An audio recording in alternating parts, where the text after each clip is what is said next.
Hello, Scary Dolls. Hello. Hello. I'm Mandy. I'm Ashley. And I'm Carol. And you're listening to Scary Not Scary Podcast. Podcast. Podcast. So we have an announcement. Ashley, would you like to share the announcement? Sure. Drew's leaving us. He found another podcast to work for. Because he says that we're mean. We're actually not mean. We're just a little demanding. The way you said that, just a little demanding. Just a little.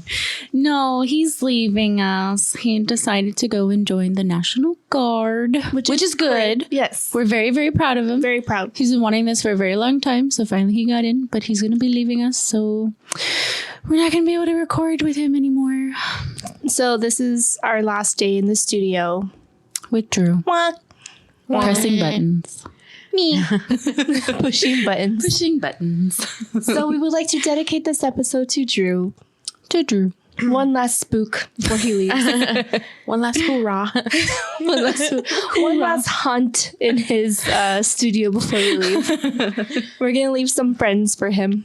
To protect him. You know what I forgot? What? Your liquid courage? Yes, and my holy water. Damn it. Well, this should be fun. All you need is the positive vibes. And thick thighs. I got that. Same. I think we all got that. Oh, true.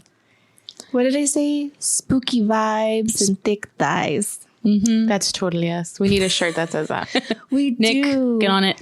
Yeah, Nick. Make a ghost with some big old nalgas. Oh, he already did. Oh my god. Yeah, Nick, hurry up. Before you get another occurrence. You're in trouble. Oh my god. I'm like so bulgy right now. What's it called? Bulgy? Bulgy. What is that? I'm belching right Belching. now. I'm bulging. You're bulging. Don't that mean you got a package?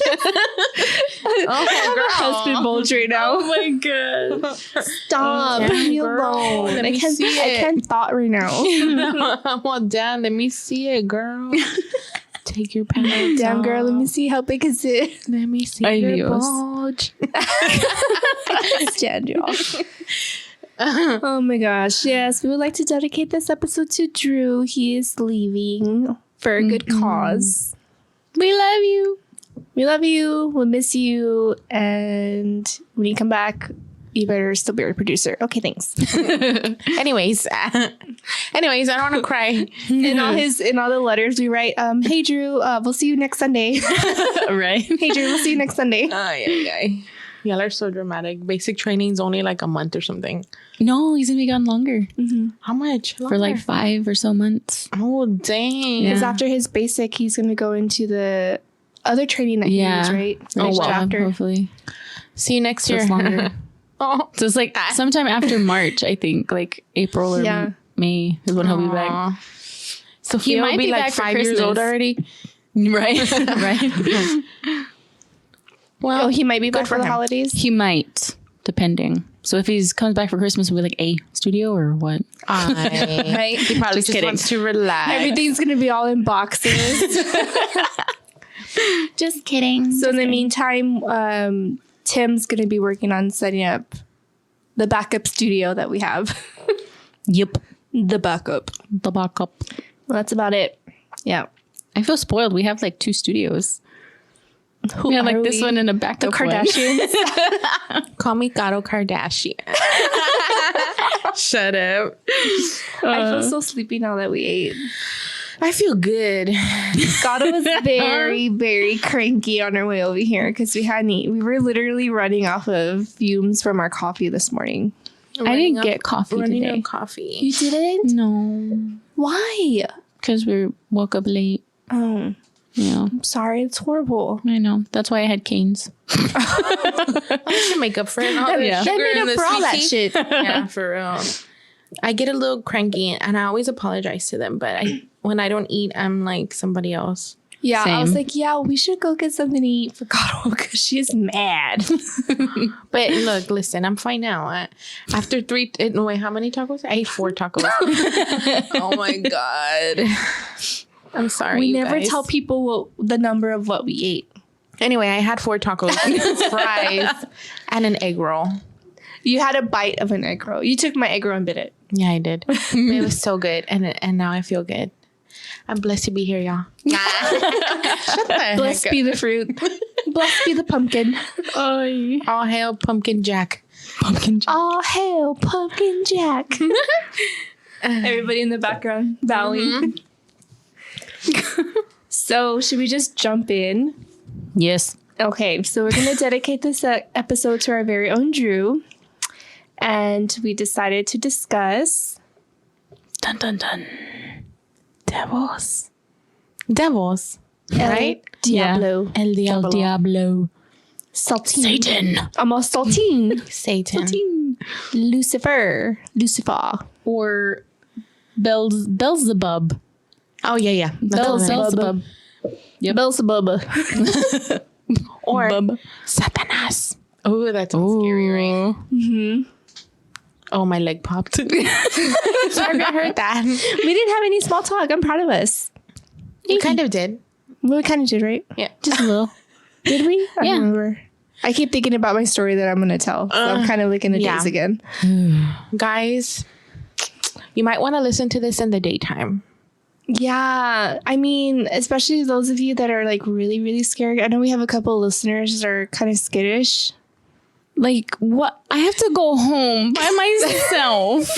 Like, Sorry, I made that noise. We kind of forced. I just talk about history. It's not scary. Well, okay. So we were going to do another possession episode.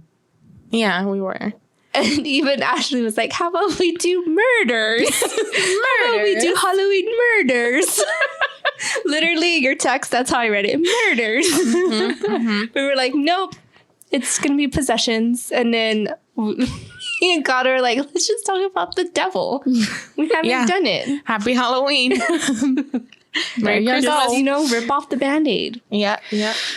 Okay. We'll be fine. I'm ready. You'll be okay. You'll be okay. We have positive vibes. Positive vibes. Our powerful circle around us. We're protected. Over us, over the house, over the street. Over the whole, whatever side of town we're on. My side of town. Over Valley High. There we go. Over the south side. South side. The song comes on. The south side. So, take it away, Ashley. With history that's not scary and sometimes boring. Okay. Here we go. The History Channel. History Channel. Okay, so the devil, also referred to as Satan. He is also goes by many different names: Lucifer, Satan, Beelzebub, as we said. And then there's one that's really weird. It's called Mephistopheles. I don't know. Never. But with various physical descriptions, including sometimes like they say he has horns, hoof feet, and that he's a very like malevolent being. He is a legion of demons. He continues to this day to strike fear in people of all walks of life, even all things good. He's considered to be like either the Antichrist or like the total opposite of good. Okay. And so it is said that in many religions that his very first appearance was in the Bible, in the book of Genesis. And it was said that he's supposed to be the serpent who convinced Eve, who then convinced Adam to eat the forbidden fruit from the tree of knowledge in the Garden of Eden. There's like many different other religions that say like, that's not his first showing, but a lot of articles and stuff I read said that was the very first showing of him. But many other Christians believe that the devil was once a beautiful angel named Lucifer who defied God and then he fell from grace. That is the one I know. I didn't know about the serpent one, but I knew of that one, falling from grace one. So this assumption actually that he is a fallen angel is often based the book of Isaiah in the Bible, which states, how art thou fallen from heaven, O Lucifer, son of the morning? How art thou cut down to the ground, which didst weaken the nations? So he has a bunch of different kind of names. the name that stuck, obviously, was the devil, who is often referred to as Lucifer. So he's also known as the Prince of Darkness, Lord of the Flies, the Antichrist, Father of Lies, or simply just Satan. So in other religions and cultures, they don't really teach like that Satan is like a person or an angel or like a being. It's more of like, how do you say, like maybe like an entity or like a feeling.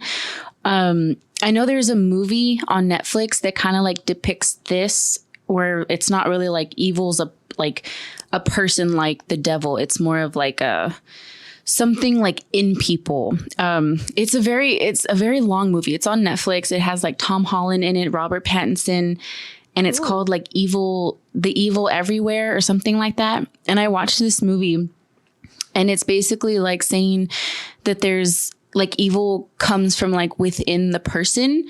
So it's not really like a, like one being, or like, how they say like the devil kind of like is the opposite of God. So if God's teaching you to like do things the right way, then like the devil comes in your ear and is like, no, go ahead and take that candy, or take this, or like do that bad thing.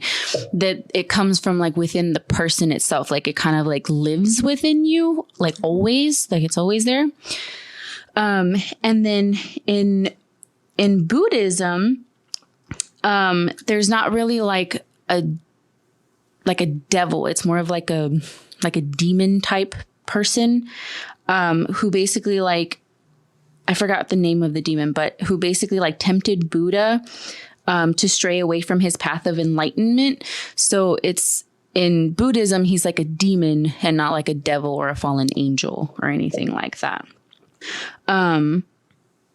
It says in most religions, or even in those who don't even believe in religion, the devil or anything evil is almost always a synonym with fear, punishment, negativity, and immorality. So basically anything that's bad, like even like bad in the world, is considered to be like either evil or like the devil. Like I've heard that sometimes, like where, like all this bad stuff like just happens in the world. I think like my grandma like had said that like at one point, she like, there was just tons of stuff that was going on like in the world, like bad things are all around the world. And she was like, it's the devil. Like he's just, influencing so many people, like, there he is. And it's like, she would always say that it was like because of TV and like of course all like the modern time things. She's like, look, it's because people are like influenced easier nowadays and all that kind of stuff. So like I said, the devil can be described in many different ways.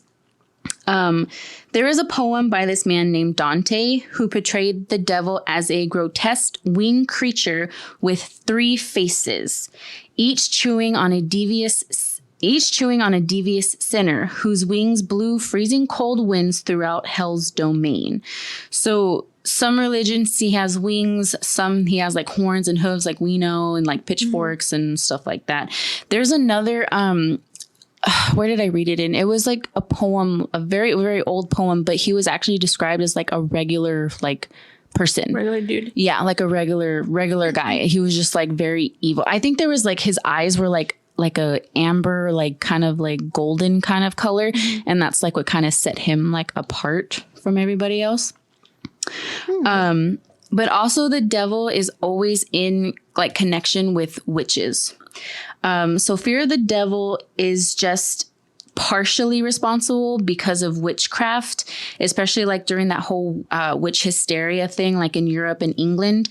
In the 16th and 17th centuries, Protestants and Catholics accused many people of practicing witchcraft and making deals with the devil. So that's like how like fear of the devil started becoming more and more amongst people because of that whole witchcraft hysteria era. And then the Puritans that lived in England in the early colonies, they were supposedly like purified of the devil. They believed that the devil gave powers to witches and to those faithful only to him. So like, the people like the Antichrist, or like what are they called? The people that don't believe in God. Atheists. Atheists, yeah. They say like they're those people or people that practice witchcraft or any kind of like, non like Christian or religion, like that kind of religion, are associated with witchcraft and the devil. And like the devil supposedly gives them all this great power. And that's why they feared witches back then, because they thought they were like the most powerful and they could do whatever to anybody. And they thought they got that from the devil. And I thought it was funny because like in the movie Hocus Pocus, like her book is, she was like, oh, it was said to be given to her directly like from the devil. And that's why people were like scared of her, because like, oh my God, she has this powerful book like from the devil. It's not that easy. Nope. Yeah. And then that's what actually started. So in New England with the Puritans, when they started believing that like the devil gave all this power to witches, that's kind of what started or gave like raised to the Salem witch trials and all of that, because all of that fear and everything was coming down from New England. And that's why everything started in Salem. And they had like, the Puritans had a strict lifestyle. So basically they had a fear of any kind of like outsiders or any kind of like anyone that was different. So anyone that was different, not even like, even if they had like a deformity or something from birth, they were considered like either evil, from the devil, or witches. Like something happened to them.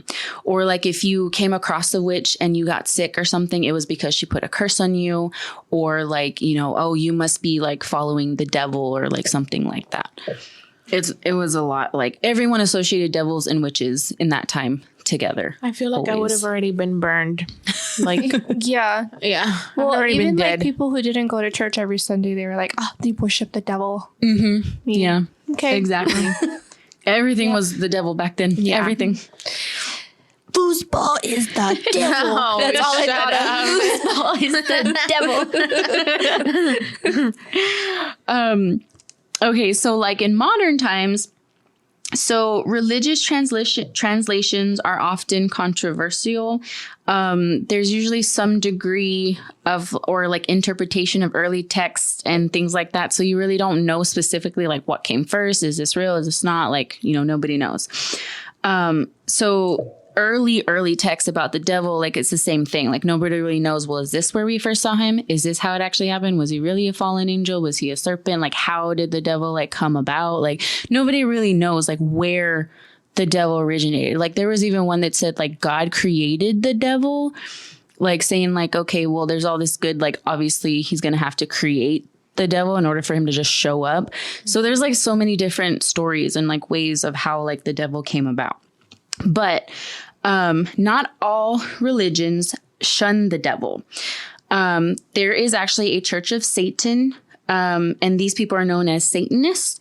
They don't worship the devil, but they embrace him as a symbol of atheism, of pride and liberty, among other things. Another type of Satanist is I'm going to like get this wrong, Theistic Satanists, where they actually do worship the devil as a deity. They may practice like satanic rituals or even make like satanic like pacts or things like that. So there's two different types. There's like the Satanists that actually do like worship the devil. And then there's ones that just like kind of worship like his symbolism and, all that kind of stuff.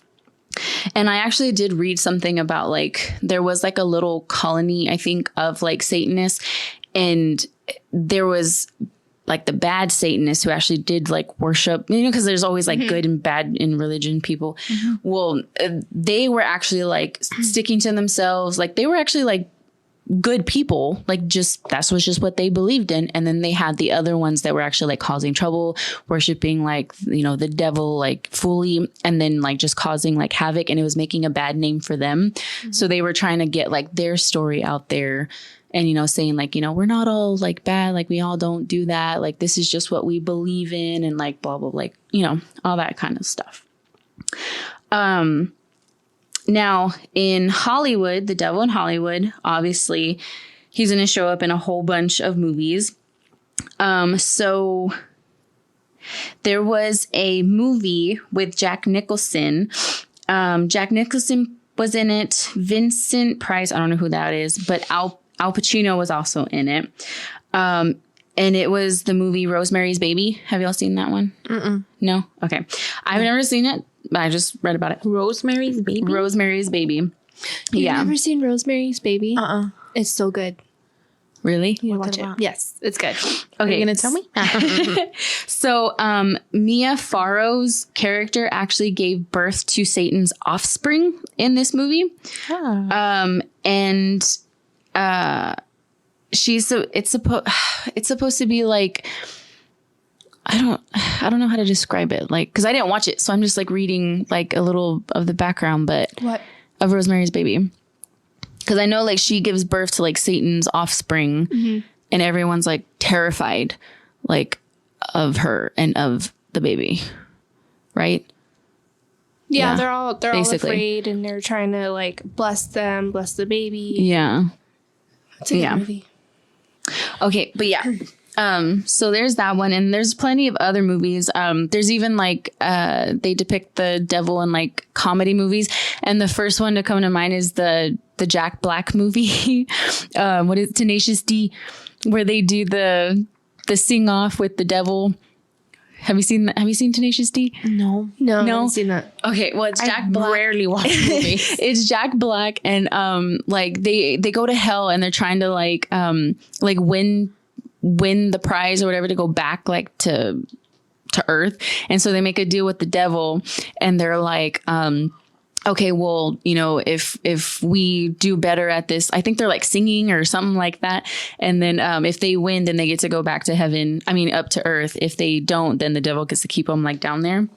There's also plenty of other like movies and stories, and the most famous one is you know, like the crossroads. Have you ever seen like some movies that have like, you know, the crossroads, like in like it's a totally desert like area or like area where there's not a lot of people and there's like a crossroads in the road. That's where like they say you can see the devil the most is at the crossroads, and there's like a bunch of movies and stories about people Because making he's ready devils. to make a deal with you at the crossroads. Exactly. Crossroads. Meet me at Yeah. the crossroads. And when I read that, I thought of the song like "The Devil Went Down to Georgia." That's one of my That's the favorite one I was songs. thinking of. No, that's one of my favorite songs. He was looking for a soda steal. But yeah, so that's the little bit of background and history of the devil. He's everywhere. Everywhere. Everywhere. Movies, songs, your heart. There's a movie, I forgot the name of it. It's on Netflix. But yeah, it's about his offspring. And About his apparently he has a offspring? lot of them. Dang. Child support. It's kind of like, it's one of those, it's kind of like a You movie where like you're rooting for the main character. And at the end you realize like his true purpose. But at the same time, like you're still rooting for him. And then you kind of step back and question like, Like, wait a minute. Am I okay? There was a story that I had read about like this guy, his father and uncle like swore that they had like met the devil, and it basically was like there was a circus that was in town, and the father was talking to like one of, you know, like they have like in the circus like illusionists and like things like that. Well, there was a guy standing outside, and he like, they went up to him and was like, hey, why aren't you like inside? You know, you look like you're part of the show. And they were like, oh no, like I auditioned to be in the circus, but you know, they didn't accept me. And they're like, oh, why not? And they were like, oh, well, my set's just way too scary, you know, for everybody else. And so they were intrigued. And the guy's like, you want to go back to my trailer and I can show you like my set? And they're like, sure.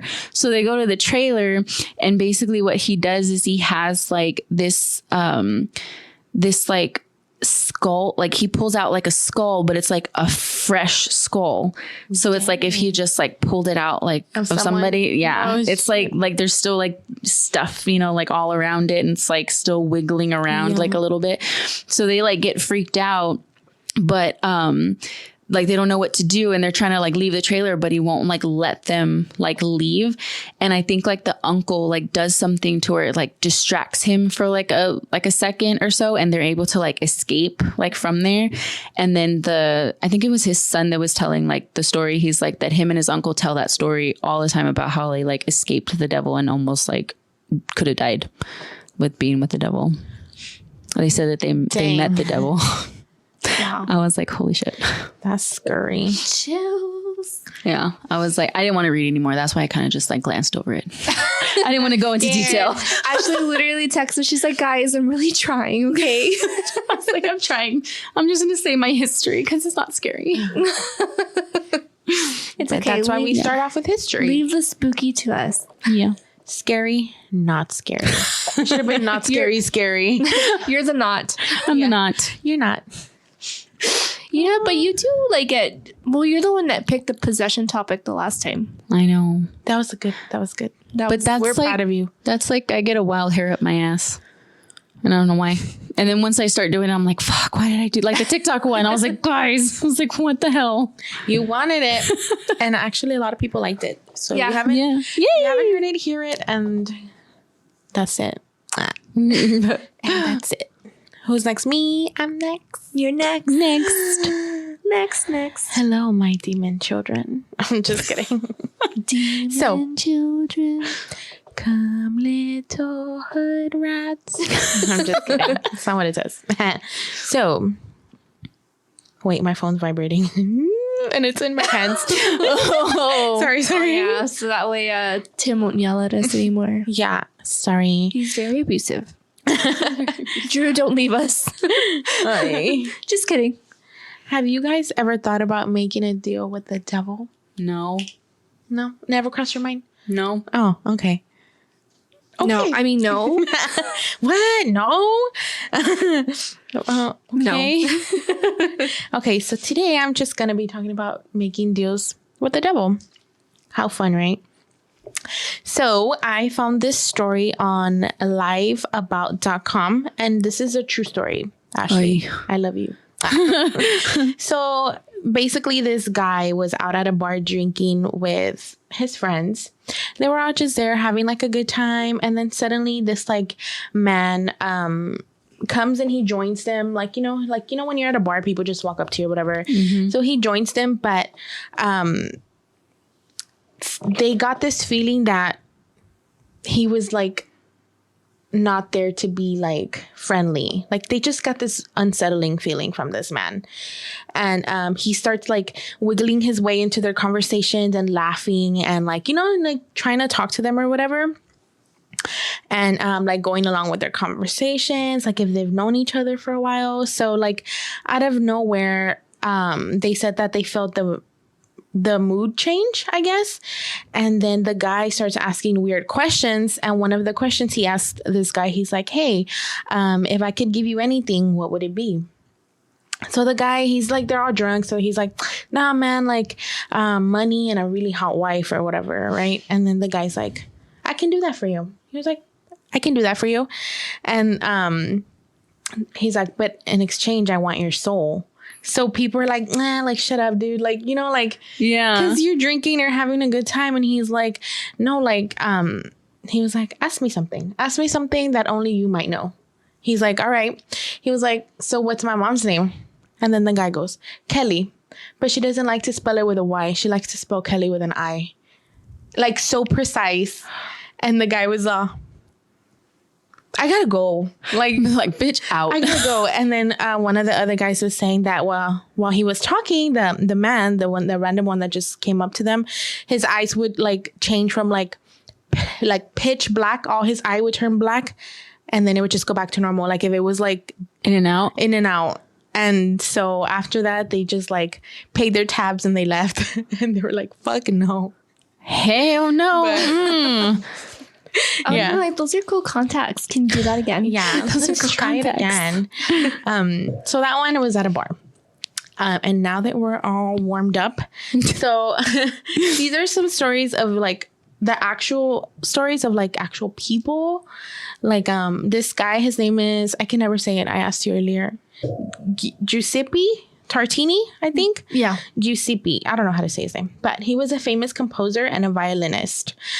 He was extremely influential in Italy and internationally, but he was also famous because he had a really bad temper. So the story of Tartini, he was like walking around his castle, or I don't know where he was walking around, but anyway, he heard someone playing the violin and he was like, shit, like this dude is really good. Like whoever was playing the violin was playing way better than him. And it made him like depressed. It made him depressed. He would practice the violin for 12 hours straight. He was just stressing like, I gotta be better. I gotta be better. So like during that whole depression time, he had a dream, and then, well, I mean, when he was asleep or whatever, he had a dream, and the devil came to him in his dream, and he offered him success in exchange for his soul. And so the devil, it really does remind me of The Devil Went Down to Georgia. The devil got like this violin and started playing this like really crazy song. And so when he woke up, he remembered the song and he wrote down all the notes, and then he played the sonata, and he was like super famous after that. But I don't know if like that counts because he dreamt about it, but also like I'm sure it counts. I think so. I think it counts, right? Especially if he like remembered that song and then played it. Like and that's his too, like, because like a lot of people can have dreams that are like manifested. You can manifest your dreams to be true. So I mean, I think so. Mm-hmm. For him to remember the song all too, the, yeah. I don't even remember my dreams. And then that happened to be the song that the devil played that ends up making him famous, like in history. Yeah. So like him playing it is like him signing his soul like away and getting all that success. So R.I.P. But you're not R.I.P. So I don't know what the other R.I.P. He's is. giving the devil a lap dance right now. Lil Nas, you there? With his violin. He's all, the devil went down to Georgia. Oh no, that was a fiddle. Is that the same fiddle. thing? Is a violin a fiddle? No, right? No. Okay. I think it's in the not. same family though. Maybe They're related. They're related. They're cousins. Oh, Distant okay. cousins. All right. They're second cousins. So the next person we all know, I mean, I'm sure we know who this is. Delphine Lalorie. I have no idea who that is. Oh my God, I'm so shocked. Everybody go, Where's the little button? Boo. Press the little button. I have no idea. So she was a New Orleans, I don't know if y'all say New Orleans or New Orleans. She's a New Orleans Creole socialite. You've seen American Horror Story, girl? Not all of them. Oh, okay. We got to show you that one where she comes out then. So basically, she was this lady, and she had a whole bunch of slaves, and she would like do shit to them. Like, is that the one Kathy Bates played her? yes. Oh, okay, yes. I You know who she okay. is. the coven. Just kidding. I was trying to remember Take the back season. your. Yeah, I know the best she's- season. That was the a best good one. season. Okay. I know. It was described. She was a socialite and serial killer of the human slaves that she would employ. So while she had likely tortured and killed people for years, it was a fire in 1834 that led to the discovery of bound and mutilated slaves in her home. As we all know, Lalorie was able to escape to France, but she left behind enough evidence for people to say that she would practice voodoo and black magic, as well as a pact with the devil she must have signed to accrue so much fame and wealth. So, Damn. now that I think about it, how was she even famous? Like For what? I understand. Like it's just because she was like a. Yeah, like she had all this money. So maybe people are saying that that's why she made a deal with the devil. Because it She was had so like much money. it was like a big like social controversy when they like found all the evidence of what she did. Because she was so known and everyone like loved her. Yeah. But they didn't know what happened behind closed It would have been like doors. I can't think of like I don't know, like Kris Jenner. Everybody loved Kris I love Jenner, Kris Jenner and then so like much. she runs away, and they find all of this like evidence that she was like torturing people in her basement. You know what I mean? Like Yeah. that. Like, and then she would like obviously go down in history. Her house would become like this monument that people would go and like do like tours with. Yeah. You know what I mean? Like, so I think that's the only way I could explain it. But think about it. Christian. We're still talking about her to this day. True. So, I mean, I guess you She's go, girl. she's in hell. You know That's what? right. That's right. That's right, right. bitches. Scary Not That Scary was podcast. me. But no, I have heard stories that Kris Jenner is a witch or something like that, or like Really? Yes. What? I have to talk about it another episode or something. Like that. So fun. And then Bob Dylan. Do you know who Bob Dylan is? Yes. Okay. So during a interview in 2004, I don't know if you ever heard about this. The interview was asking him like all these questions, and he was just like, "Why are you still out there?" The interviewer said, and then Bob was like, "It goes back to the destiny thing. I made a bargain with it, a long time ago." That's what he said. And then and I'm holding up my end. So then the interviewer was like, "What was your bargain?" And then Bob said, "To get to where I am now." He's like, "Well, then who did you make the deal with?" That's what the interviewer guy said. And then Bob was like, with the chief and commander. And then he was just like, "Of this world," like the president. He's like, "Of this world, the underworld, another world." Like, what the fuck? And I love him so much for saying this. Like, it keeps you wondering, like the guy was probably like, "Damn, is he fucking with me?" Or like, did this fool really make a deal with the devil? For real? Yeah. Am I high or? Yeah. Let me bust out my phone for this one. Hold on. Hold on, boo-boo kitties. So, how to sell your soul. Ay, Dios. Step-by-step guide. Step-by-step guide. A step-by-step guide. You're not liable. I'm just gonna synopsis it. These are not like scary. Like, I was reading that, I'm like, what? Guys, we're not liable. We're not encouraging you to do this.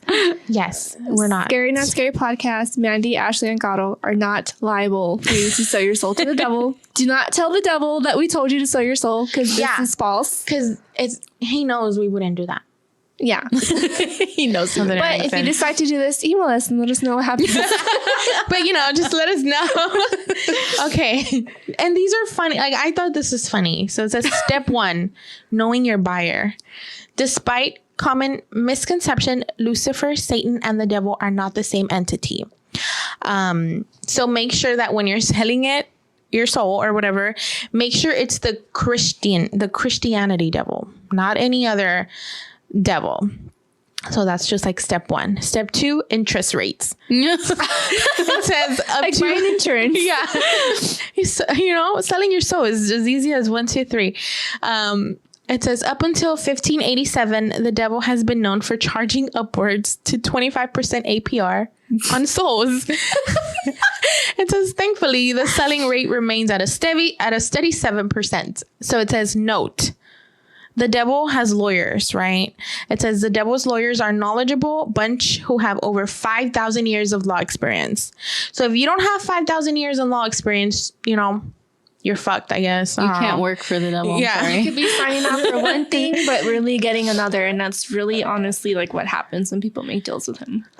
True. And then it just says like step 3, making the transaction.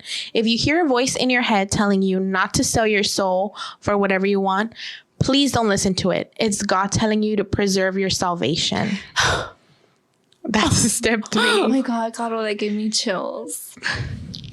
What the hell? Step 4, recovering the payoff. Standard delivery time of receiving your earthly desire is instantaneous. Immediate results, guys. Immediate results, guys. You want bigger boobs? Bam. Bam. There you And then go. it says, fortunately, the devil gives you a choice of payment between your sense of self-worth, empathy, sympathy, morals, and remaining feelings you have about possible redemption. And wait, step 5, payment. As mentioned before, payment is an instantaneous, as long as you're willing to hand over your eternal being for a lifetime of damnation. And that is it. There was too much to read. I just read the first couple sentences of each step. Synopsis. So, we all say a prayer after this. Drink some holy water. Drink some holy water. Sleep at the crucifix. Yeah, please. And especially after I get into all of my stories. Yay! And you guys don't understand why what Gato said about listening to the voice in your head gave me chills, because I'm pretty sure I'm probably going to make Ashley cry when they tell my story. Are you ready? Sorry, Ashley. Yes. But before we get into that, we are going to talk about the places the devil have visited. And I'm just going to be talking about 2. He likes to travel. He's a traveler. So this was in Ireland. And this is actually a mansion that he visited in the 18th century that, fun fact, you can buy for $2.87 million. Let's buy it. Okay, I'm down. We can split it. We can split it, guys. And move into the house that the devil visited. Yeah.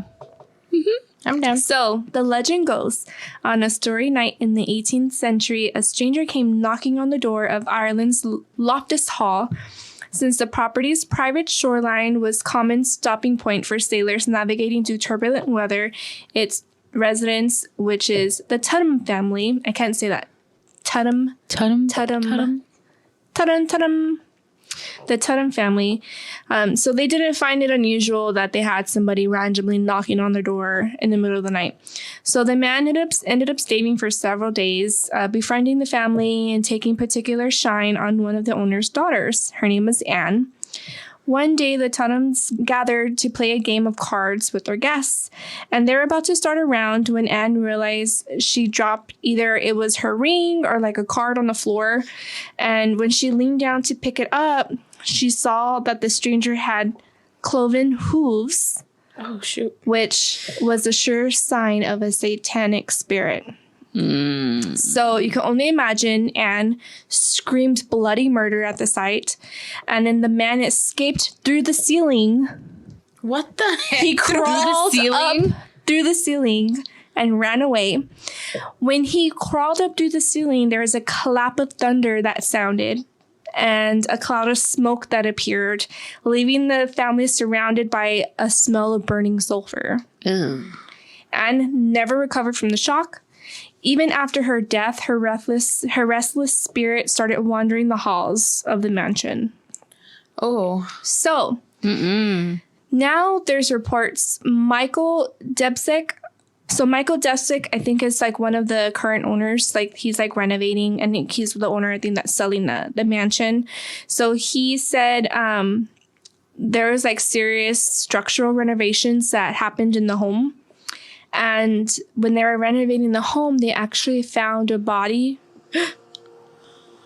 What was that? Welcome to Scary Not Scary Podcast, you guys. Whoops, that scared me. I was like, should just turn on my iPad just started turning, like, talking. Sorry. So, basically, in Anne's room, where her room supposedly reside, they found bones of an infant in her room. So, there's theories that she ended up sleeping with the devil, and then she was so shocked, her parents, like, hid her away, and then she got pregnant, and then she had the baby, and then either the baby was a stillborn, or they killed the baby and buried the baby in the room, like in the halls. So then they were saying that also could be a reason why her spirit is so restless, like roaming the halls through the home mansion, because she's either freaking out because she saw the devil, or she's freaking out that she slept with the devil and had its baby, or just all of it together, plus her parents either killing the baby or that she gave birth to a stillborn. So there's all these different trauma. conspiracies. Oh my gosh. So this poor girl, like, went through a lot of trauma. Yeah. So, yeah, so basically, like, this owner said that there's shadows that roam through the halls, that they see Anne's spirit roaming through the halls. You hear her crying, or you hear her, like, restless scream. Some say that you can see a dark, shadowy figure crawl up the walls. So it's supposed to be, like, an imprint of the devil, like, in that mansion. And so this guy who's currently selling the mansion basically said, yeah, whoever wants to buy this house for $2.87 million, let me know and I'll help you renovate the mansion. Holy shit. I'll give you $2. $2. That's all I got. What can I get for $4? And 50 cents. And 50 cents. I just, that Patrick meme, I have $3. I love Patrick. So I actually found this one on a website for NOLA, New Orleans. Ooh. So this is a story about the devil being married and moving to New Orleans. And he ate his wife. What? What? And Like ate her Sancho. Did not see that coming. Wait, they I'm all called like her ate Sancho. her? What is it? A paramour? It's like another word for, like, not mistress, but like the guy version I don't know how to say it. What is a guy mistress? Mr. It's Rose? whatever this is. Mr. Rose. Paramour. I don't know. Paramour. Paramour. When I read it, I was like, "What's a paramour?" And I looked it up, and it's supposed to be like a lover. We're Mexican. So basically, lover. okay, Sancho. so he ate his wife and her lover. That's what we're gonna call him. Oh, okay. Lover. So the legend goes that the devil just decided sometime in the 1820s to live in New Orleans, probably because he was used to its infrastructures and the gloomy weather. Around 1840, he took Madeleine Franu as his wife and built a mansion for her on 1319 St. Charles Avenue. While some say the mansion appeared overnight, others said that it was built just in 7 days. The house itself was oddly structured. And basically, they said that each room, so with each room on a different floor connected by, I don't know how to say this. It's by like this weird stairway. I guess that kind of goes zigzag. I don't know if it's a zigzag stairway or like the spiral. I don't think it's a spiral. But basically, they said that the devil didn't use the front door, but passed into the house to the high front gable, and that he would be seen peering down the street, horns and all, at all of the residents that lived on Charles Avenue. Dang. So, the affair that was doomed to hell. So, the devil's pale, dark-haired mistress loved the new house, which was reportedly staffed by little red demons. What the heck? Little red demons, cooks, housekeepers, and servants. Like an internal damned downtown abbey. Wow. That's cute. The demons dressed her in lavish, fancy clothes and adorned her with priceless bulbs, boubles, I can't say it, boubles. All was swell, and what happened was she got very bored because the devil often went out of town to go look for a soul to steal down in Georgia. That's what it says here. The devil went down to Georgia. So because she was bored, she started having an affair with this guy named Alkaid. I'm not going to try to pronounce his last name because I'm going to butcher it.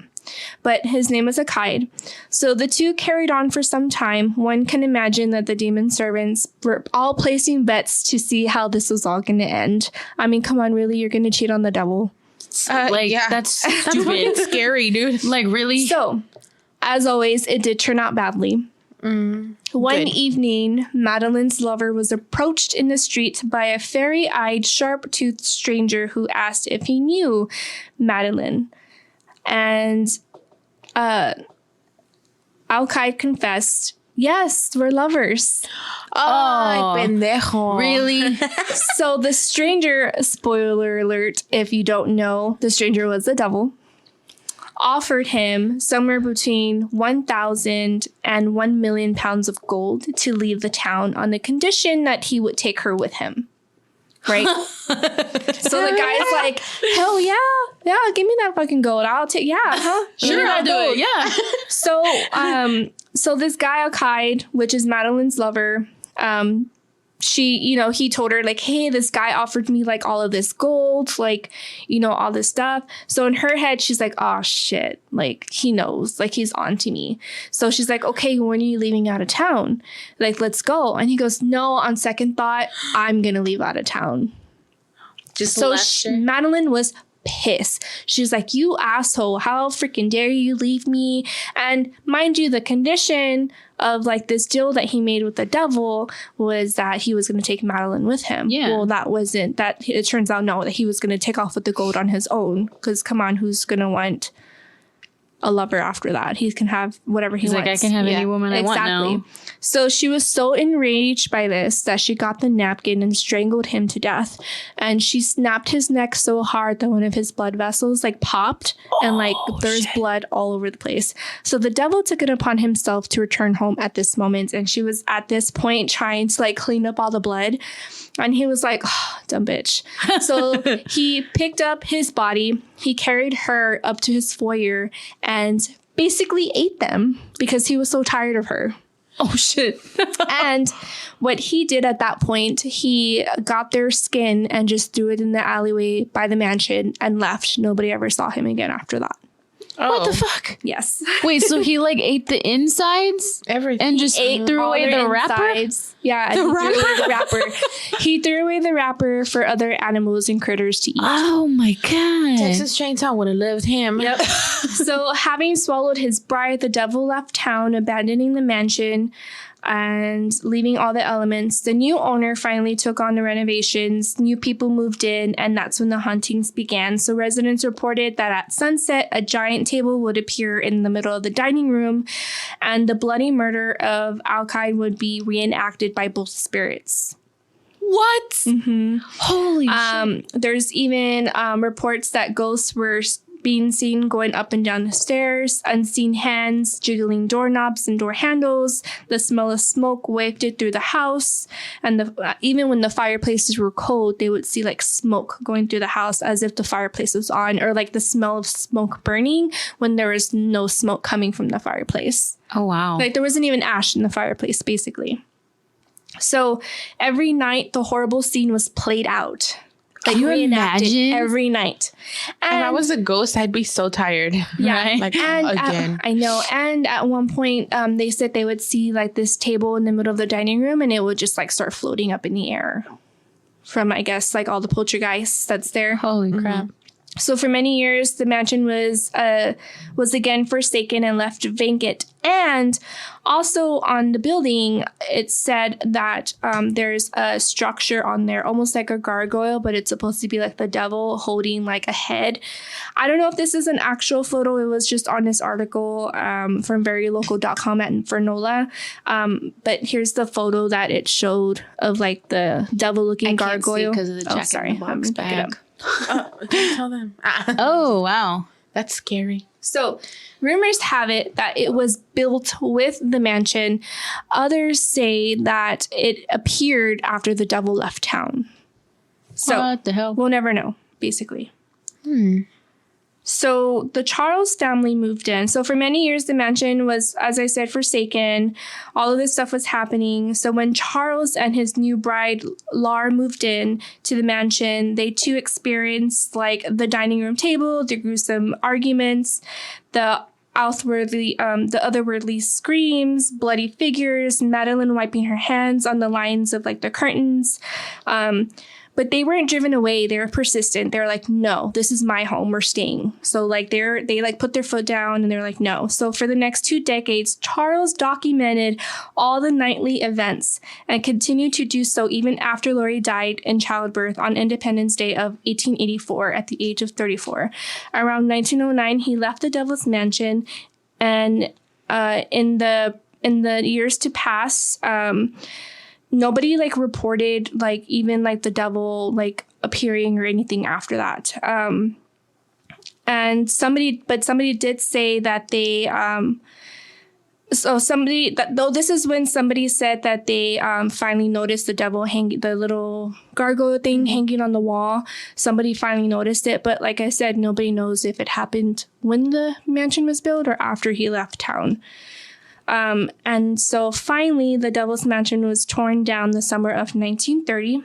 Today, it's a hotel that stands at 1319 St. Charles Avenue. Whatever curse that afflicted on the Devil's Mansion appears to have disappeared. There hasn't been any reports of hauntings from the hotel staff or the customers that get rooms in that hotel. Wow. So some say that the curse died with the building. House. Yeah. And then when they rebuild, it was almost like it was a fresh new aura that came with the hotel. Well, that's good. Fresh. Interesting, right? Imagine like if they built the hotel and then in the lobby every single night, like a murder The scene. table moved. The devil is probably like, I'm never getting would've married been like- again. He's all, fuck that shit. I would have made it into a, what do you call it? Like a play. Come see our famous play. Like one of those like reenactments. Yeah. Like Come see our famous play. Well, that's cool for the Charles family. They're like, hell no, it's my house. You need to leave. yeah. Your family? So, next, what I'm going to talk about, and don't laugh because it has a funny name. The Codex Gigas, also known in Latin called the Giant Book. The giant book. In July 1648, during the final clashes of the 30 Years' War, the Swedish army looted the city of Prague. Among the treasures they stole and brought with them, what they returned home was a book called Codex Gigas. Not only is the Codex Gigas famous for being the largest medieval book in the world, but because of its contents. It is also known as the Devil's Bible. So according to one version of the legend that was already recorded in the medieval ages, the scribe was a monk who broke his vows, and he was sentenced to be walled up alive. So in order to avoid this harsh penalty, he promised to create in one night a book to glorify the monastery forever, including all human knowledge, right? So they were like, okay, here's the pen, here's some paper, go ahead and make us this marvelous book you're talking about. So near midnight, he had become sure that he could not complete this task alone, so he made a special prayer, not addressed to God, but to the fallen angel Lucifer, asking him to help him finish the book in exchange for his soul. The devil completed the manuscript, and the monk added the devil's picture out of gratitude for his aid. So in tests recreate the work, it is estimated that they're reproducing, was it the calligraphy on there, without the illustrations are embellishments that would have taken 20 years of nonstop writing. Holy crap. So this book should have taken like 20 years of nonstop writing. And it was like persistent, like... Wow. The writing was persistent. Like there was like no stops in it. You know, like even like when I write for a long time and I stop and I go back, like, you know how your handwriting changes? Nonstop handwriting. So on May 7th, 1697, a fire broke out in the library. So this is actually the library that the Swedish army had, where they kept the book after they found it. So on May 7th, in 1697, a fire broke out in the library and many books were destroyed. But the Codex was the one book that was chosen to be saved. So several librarians got the book and tossed it out the window to save it. An eyewitness reported and wrote that when the Codex flew out the window, it actually hit them and injured them. Oh, damn. When they were running away to try to get out of the fire. But something else occurred, either immediately right before or after the fire. 12 pages of the Codex went missing, and it was torn out by someone. And these pages have never been recovered, and no one knows what happened to them or for sure what was in them. But a lot of people speculated that it contained instructions for the devil's prayer, and supposedly the devil's prayer can be used to end the world. Oh, bitch. Damn. So, what? Now the Codex resides in the National Library of Sweden on display for anyone to see, but its curse still looms over it. In 1858, a librarian was accidentally locked in the room with it overnight. The next morning, he was found under a table, having lost his mind. Many doctors tried to help him, but in the end, he had to be institutionalized. He claimed that during the night, many books shot across the room, eventually floating and swirling around the Codex, until finally the Codex itself was levitating in the center of the room and taunting him all night. Poor dude. Can Oh you my imagine? God. I would have jumped out the window if there was a window. Yeah, so if y'all ever want to go to the National Library of Sweden, the Codex is there for you to look at. They have it in a glass case. You can't touch it, but you can observe it. The choice is yours, but I'm not liable.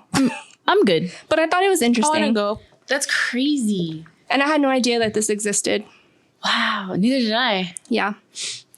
So I'm going to get into some like encounters. One of them's from like a family friend, one's from my mom, and the other one is my story. Are you ready? Ashley.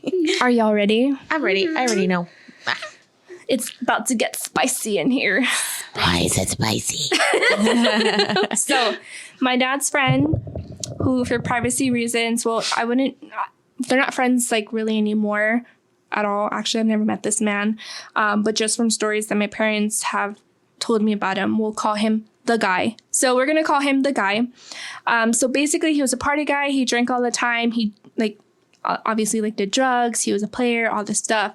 And then there was one night he claimed to have saw the devil, and like he like quickly like cleaned up his act. And like he wouldn't talk about it. He wouldn't say like what the encounter was. He wouldn't say what happened. All he said was that he saw the devil and that he was going to basically quit his shit. He stopped drinking. He stopped partying. Like he completely cut everybody off.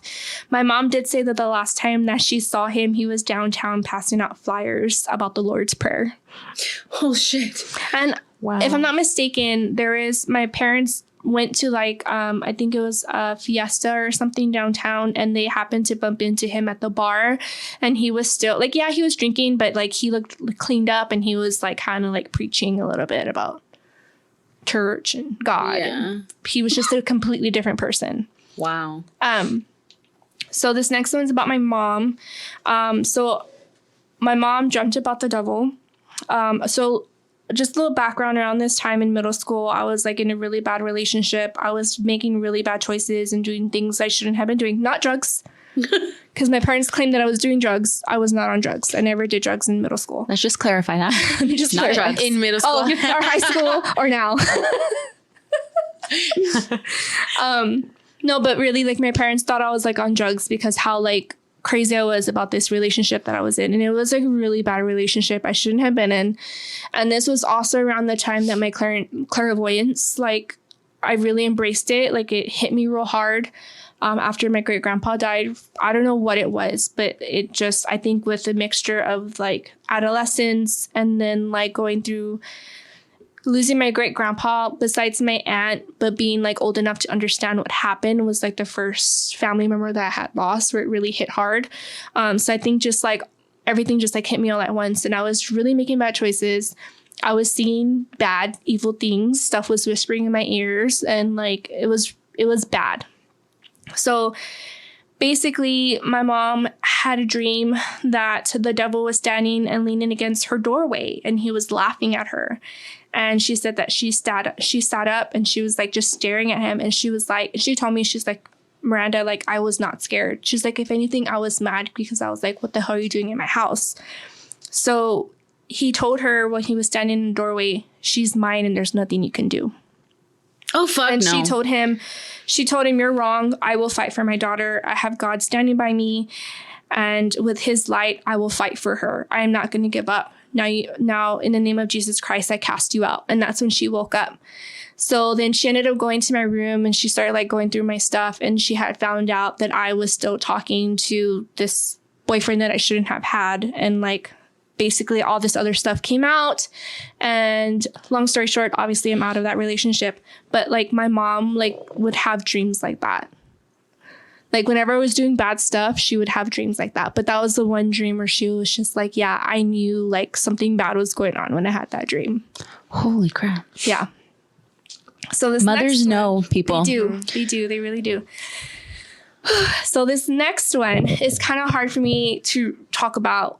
I took out it earlier only because I was like in the daze when I was typing it out. But I don't tell this story to people often. I want to say the only two people that I've ever told is my mom, obviously, and then at the time, Stan, which is Tim's best friend, which was our roommate at the time because he was connected to what had happened. So when I was living on Culebra, those apartments, the 3-fountain apartments, have you ever been there? Were you by yourself? No, I was with Tim, Stan, and I think Lacey was living with us. Yes. Okay. Yeah. So it was when I was living there. I was working at the mall and I was getting ready to leave to work. I don't even need to like look at this. I already know like the story's gonna go. Okay. So I needed to put gas in my car. So I was like, okay, I'm going to go put gas in my car. Stan had just got home from work. He was working overnight. So I kind of knocked on the door, told him I was leaving, whatever. So I left. And then I went to the Valero. Mind you, especially if you're a San Antonio native, like on Culebra Road, it's busy. Yeah. And the Valero was on the corner of Culebra. And it's freaking busy. There's cars passing through like all the time. It's loud. It's probably like about 5 p.m., 4 p.m. So it was like 5 o'clock traffic. So you know it's really bad, especially in Culebra. So I went to go put my gas and I put the pump in my car and then this man comes up And he's like, hey, how are you? And I turned around and I was like, oh, God. And I remember him being handsome, not like, ooh, daddy handsome, but like he was handsome. And like he was just trying to like make small talk with me. And I was kind of like, oh, yeah, like, oh, yeah, okay, yeah. And I'm like pumping my gas in my head. I'm like, God, like, when is he going to go away? And then that's when I had realized the world had went silent. I wasn't hearing cars. I wasn't hearing like the door from like the Bolero opening and shutting. I didn't even hear like the gas pumping in my car, like, you know, like the ticking sound. I didn't hear like the birds. And then suddenly it got like the world got like real dim, like the sun went away. And it was almost like the only two people that the world was evolving around was me and him. And the only thing I could hear was my own breathing. It was weird. I don't even know how to explain it, but that's the only way I could explain it. So then he's like talking still, right? And then I get like this pressure in my chest, and then I get like chills, chills just like behind my neck, like my hair stand up.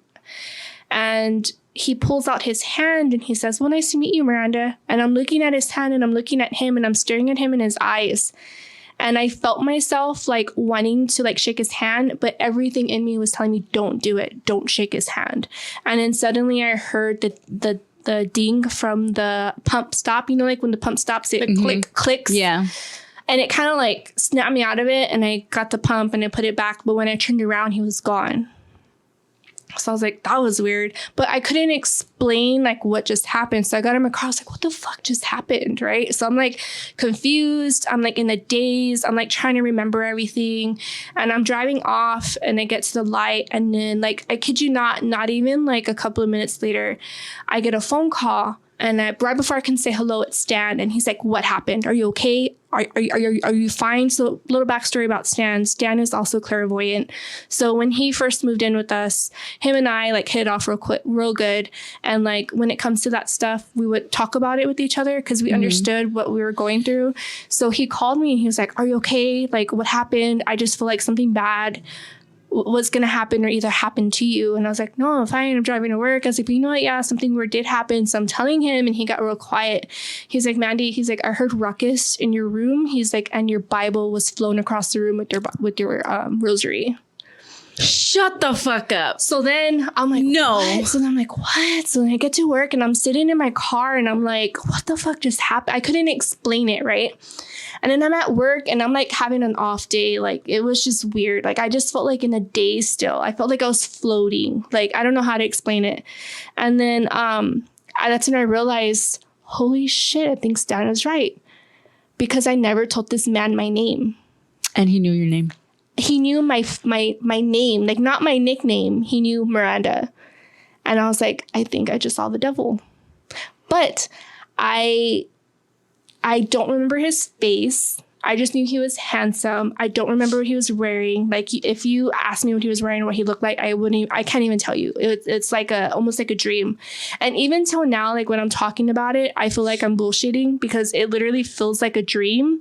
And the only two people that confirm it is Stan and my mom. So recently, because I knew we were going to do this topic, I told my mom, hey, do you remember that story that I told you about what happened to me at Valero? Yeah, I don't want to talk about it. I was like, okay, so it happened, right? She's like, yeah, and I don't want to talk about it. I was like, no, I just want to make sure I'm not crazy. Yeah. But like even now when I'm talking about it, I feel like I'm talking to you about my dream. Yeah. It didn't feel real. Yeah. It's just weird. I don't know who or what it was. I just know whatever it was, everything in me was telling me not to shake his hand. And so when you had said, listen to all the voices in your head. Listen to your head. Oh. That's why I said, oh my God, they gave me chills. Holy crap. So need now, my holy water y'all now. And everybody who's listening to the podcast knows about this story. But you know what? Good thing you didn't shake his hand. Yeah. But for him to also be like, nice to meet you, Miranda. Yeah. Like, what? Because even when I meet people, I never use my name. She's like, hi, Mandy. Mandy. Yeah. Because everybody calls me Mandy. or sometimes like if I don't know them, I just like, oh, hi. But literally, like, you know, like when you have like a homeless guy like asking you for money, you're just kind of like, oh, yeah. That's how I was. And then when he like put out his hand, I was kind of like, oh, okay, this is weird. Now I would have been like, dude, COVID, no. Yeah. Where's your mask? Like, you're not wearing a mask. 6 feet. Thanks. So for a while, like, I was just kind of like, and I think at the time I did tell Tim, but he just like, Oh, he don't want to hear it. He's scared. he brushed it off. Probably him listening to the podcast right now. He's probably like, you never told me, but I did. He just brushed it off. Yeah. But I guarantee you, if I were to call and remind Stan, he'd be like, oh, hell. Like, He's like, why are you bringing that shit up? He's why like, talk about no. that shit? So Stan's wife listens to our podcast. So Kat, if you ask him, he's probably going to be like, oh, fuck that. But yeah, like, that happened. Dude, like, And I can't explain it. I don't know. And I'm not saying it was him, but I mean, if it felt like him, yeah. I mean, Yeah, I don't know. if I don't you- have yeah. any other explanation. You know what I mean? Like, who could Yeah. it have been? And everything in me was telling me, like, don't shake his hand.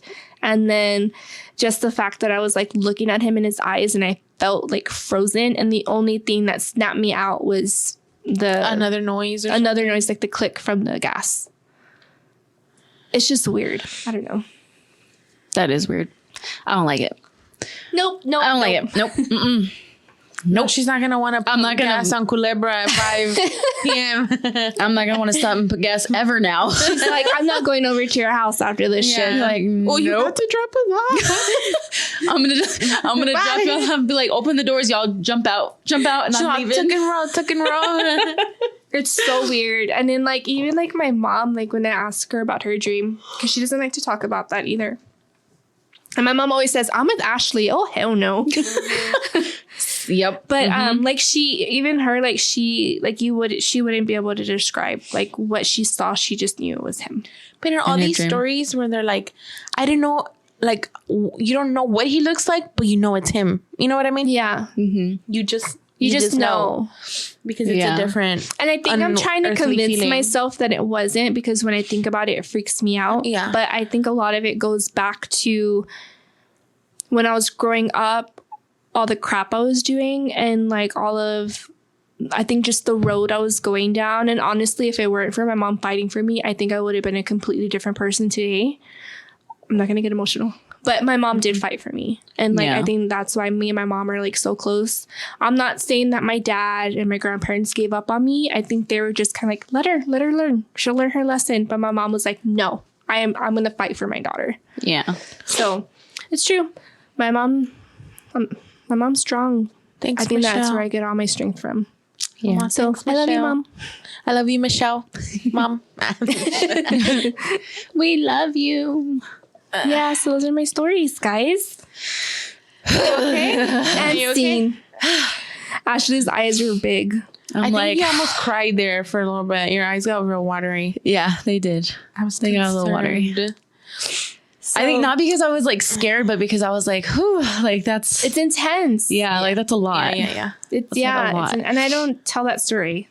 So Yeah. It's like all of you know now. everybody knows. And you would think that would be like the first story I tell people, like when people tell me, oh, tell me some of your scary experiences. Like I'll no. tell them. But like that's something that I don't like to talk about. But Because some people like Yeah. can't handle it, or some people can't like no, like you know what I mean. Like some people just like either that or they'll listen to you and then they're just like, bullshit, like whatever. Yeah, like like, okay, you're weird. Yeah, exactly. Stop lying.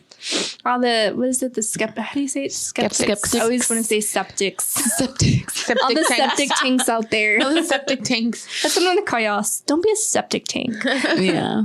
No, but like how you were saying, like, you know, if like, even though you can't just like remember like what it looks like or anything like that, like you can just, you know, it's the same thing with like God too. Like you don't specifically know like what he looks like, but you just know. You know when It's he's like, there. yeah, like that's what I think. Like with every like anything good that happens, like there's been plenty of times where I'm like, oh my God, like we're like out of money. Like, how am I going to do this? Like, oh my God. And I'm freaking out. And then all of a sudden, like money comes from somewhere, or like something happens where it's like, oh no, I'm able to like do like something works out, like, you know, for me in some way. And I'm just like, that was Jesus. Like, Yeah. yeah. It's My like, mom you never kind of know. told me that last Sunday. And I'll talk about it. to kind of bring some light.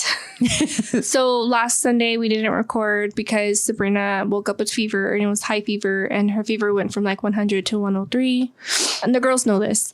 But my mom was like, well, I'll go pick up Jason so you can take her. And I was like, no, I'll drop Jason off to your house. And mind you, my parents live in the country, so I will go and drop off Jason. So from leaving my house, it took me like probably 15-20 minutes to get to my parents. Sabrina's fever shot up to 104. So then I was like, oh my God, okay, I need to get her to the hospital. I need to go to the ER, because I was like, am I going to go to urgent care or the ER? My mom's like, go to the ER. So I get to the ER. I'm walking down to the kids' ER. And as I'm walking down the hall, I see a guy pass me, and I see him staring, but I'm like, no, like, I don't got time for this. Not today. I gotta get my baby to the ER. Like, she's burning up. I don't know what's wrong with her. So then suddenly I hear Miss Charles, and I turn around, and it's her oncologist. And he's like, hey, what's going on with Sabrina? And I'm like telling him. And then he makes a phone call. He goes, okay, go to the ER. They'll know what to do. I'm like, okay. So then I go and I'm letting him know they already had all the paperwork for her. They took us in VIP. Like, he told them exactly how to treat her. And like, we were there for hours, right? But because they were trying to get her fever to go down, and they were kind of like debating whether or not they were going to admit her. Anyways, but when I told my mom, she was like, what are the odds that everything went the way it did? She was like, if you would have been there 1 second earlier or 1 second later, you would have missed him, and you would have been sitting in that ER probably now waiting for them to call you back. Yeah. Because Or it was with busy. them scrambling and not knowing what to do with her. Yeah. Exactly. Yeah. So Yeah. she was like, It has a that was funny way God. of working out. Yeah. That Yeah. was Jesus. So I was like, yeah, that's weird. But yeah, no, it's crazy. Like, when you think of things that way, like if my mom would have gone to pick up Jason, or if I would, because my mom wanted to put Sabrina in the cold bath. And I was like, Mom, no, I just took her in a cold bath. Like, just give me a cold towel to put on her head. And then I took off and left. But if I would have let her do that, I would have never. You would have missed him. Yeah, completely. Yeah. It was fate. Meant to be. That's what meant I would say. to, Everything like happens for a reason, and it's like, it's meant to be. Yeah. Yeah. I mean, like I said, I didn't want children. Then I was saying that as I was pregnant, didn't know that. And I'm like, oh, I will always laugh at that. Hello. You're like, oh, hell no, I ain't gonna have no kids. And then 2 weeks, 3 weeks later, you're like, guys, I'm pregnant. I was like, girl, I'm never having kids. I'm never having kids. I still remember and that one. said, I was like, and God's gonna smite you and be like, ha ha, there's the baby. And there she was. there she was, all in your belly. Oh, and there she is. and there she is Crying. Giving Uncle Drew a hard time. Yep. So, okay, I think that's a wrap on our devil episode. Dun, dun, finally. Can we do like a scary, creepy, happy, creepy next time? Maybe. No, it's Halloween, baby. It's Halloween. Suck it Balls up. in. Suck it up, Buttercup. We going balls deep in this. Suck it from the butthole. I guess. Yeah. Just like you like it. I am doing that challenge, the movie challenge. I know, I saw that. How did you? I know. I'm like, I'm getting like scared as the So days go. today is October 3rd when we're recording. It's and autumn vibes. Autumn vibes. I don't know. Tim wants to watch Monster House. That's autumn vibes. I want to watch Practical Magic. Dude, I love practical magic. That's autumn vibes. Was either practical Or like magic Halloween Town. Yeah, Yeah. Halloween Town. I was gonna do one of those. Yeah. Halloween time. Halloween Town. Look at the sign. Hey, We should just go back to my house and watch Halloween Town. I'm gonna take a nap. I'm gonna take a nap. Okay, guys. Well, as I said before, if y'all have any stories you'd like to submit, true, fake, Ones you fact, made up. or fiction, any topics you want us to cover, Dreams. Whatever. dreams, kukas, I don't know, Spooky, ooky, kooky. spooky, ooky, cookie movies, shows, stories you want to tell us about, email us at scarynotScaryPodcast@gmail.com. Visit our website, scarynotScaryPodcast.com. Follow us on all of the social media platforms. You can also message us your stories on there. And make sure you rate and review us on iTunes. Make sure you follow us on Podbean. That's where we do live shows. And make sure you become a Patreon donor. Yeah. We have our Patreon. And So also, remember, we are having a pumpkin contest. We were going to have first, second, and third prize winners. So you can submit your pictures of your pumpkins via email, tag us on Instagram, and we will announce our winners on Halloween. October 31st. Halloween. And we also want to do a listener episode, meaning we want to read your stories throughout the whole episode. So submit all of your stories. So if you feel like we're not reading your stories, it's because we're saving them for a very special episode. Yes. Yeah. We have probably about 2 or 3 of them that are really good. And like we want to hold them for the listener episode. So send them, please. Please. Thank you. And as we also said before, we want to dedicate this episode to Drew. This is our last time recording with Drew. We love you. I'll miss you. We're super proud of you. And I'm sure our listeners are super proud of you. And we thank you for your service. And we love you so much. Until next time, remember to always stay scary. Ha ha ha ha.